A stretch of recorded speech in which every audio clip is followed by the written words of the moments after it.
Did you see the two boxes? Did you see the two boxes? They were men. They transitioned into womanhood. And they fought a very good Italian.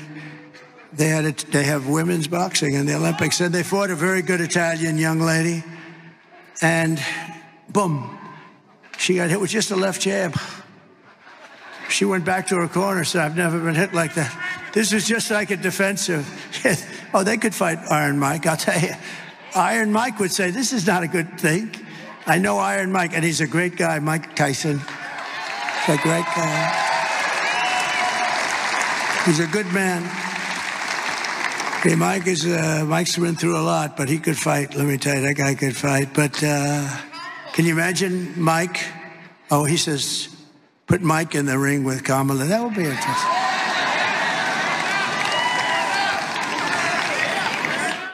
Okay, so that continues for a really long time at really low energy as he goes back to talking about the two women who transitioned. So let's quickly go through the three layers of how reprehensible every bit of that was.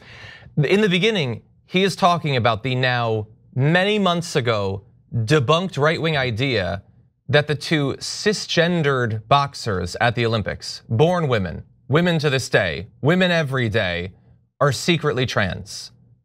Utter madness. This is his closing argument as a presidential candidate. That was last night.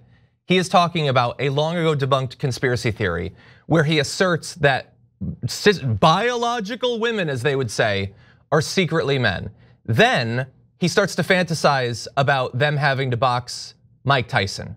So under the guise of saying women shouldn't have to box men, he spins a fantasy of a man beating two women.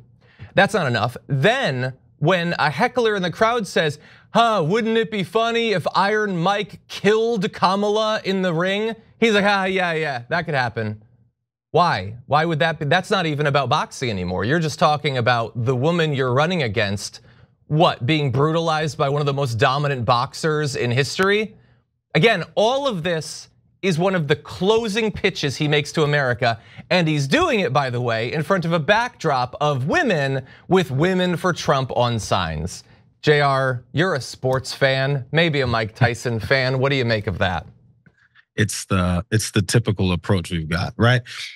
So the irony doesn't exist anymore. He doesn't have to think about what he says. He doesn't have to pause. If someone says something crazy, disgusting, he's like, yes, that's all we need. I was watching this CNN report, and they were showing I think you showed it when you were on with Jen, because I was watching a little bit earlier. Of this, it was MSNBC actually. They went into the crowds and they were talking about how, look, this rally is getting vacant and it hasn't even started yet. People aren't showing up to the same clip that they were before. Now the CNN analysis then said, well, people within the Trump administration, people advising him, people outside of it that are advising advisors or directly talking to Trump themselves, they want him to stay on message. And they're a little bit frustrated in the final weekend before we lead up to today, election day. He's not staying on message. These rallies are still doing the same ridiculous things, still bashing women, still calling prominent female politicians names, like further than he was before. And they said he's just not on message. He's absolutely on message. This is the message. This is the message. Let's stop acting like this isn't the message. Yo, it's been 10 years damn near of this message. He started with the Mexicans are rapists and drug dealers, and they're coming for your wives and your daughters. And it's 2024, and guess what he keeps saying? This is the message, bro. So when he was elected in 2016, the folks who voted for him in 2020, after hundreds of thousands of Americans died, and he asked them, yo, is your life better off now than it was when I was in office? And the answer that's never said and the question that's never asked as a follow-up is, yo, you lost about 5 to 6 people due to COVID. This piece of garbage said, yes, piece of garbage said, I'm gonna cover this up.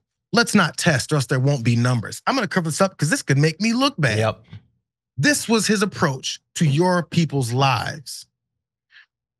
Are their lives better off now? I mean, I guess if you're a Christian and you think you rise up and go to heaven and you're better off since, maybe that way, but they're not here anymore. They're not dealing with Donald Trump anymore.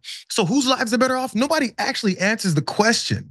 None of the things he says result in a positive result. Nothing. So this is the message. The message is hate, division, disdain, and attack. That's all it is. So it doesn't matter if he wins or loses. I saw Cenk talking about how maybe Trump is subconsciously trying to lose the race. No, he's not. This is him. This is who he is. It worked before. Why change it now? Why change it now? It ain't work. It ain't stopped him from getting to this prominent position. It hasn't stopped people from Tulsi Gabbard to the dumbass Marco Rubio jumping on this train too. It doesn't matter. It doesn't matter. And that's not me saying it. That's all of his supporters and all these surrogates saying it. Well, it doesn't matter to his remaining supporters, which might be enough to send him back to the White House, and it is entirely possible he wins today.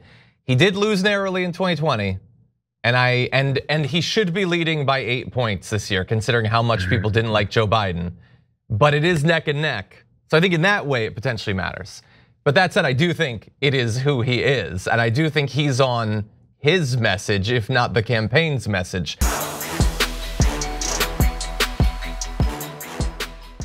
Thanks for watching our video. Did you know that you can support our show by becoming a subscriber? Just click the subscribe button and also ring the bell so that you get notifications when we're live or when we post new content.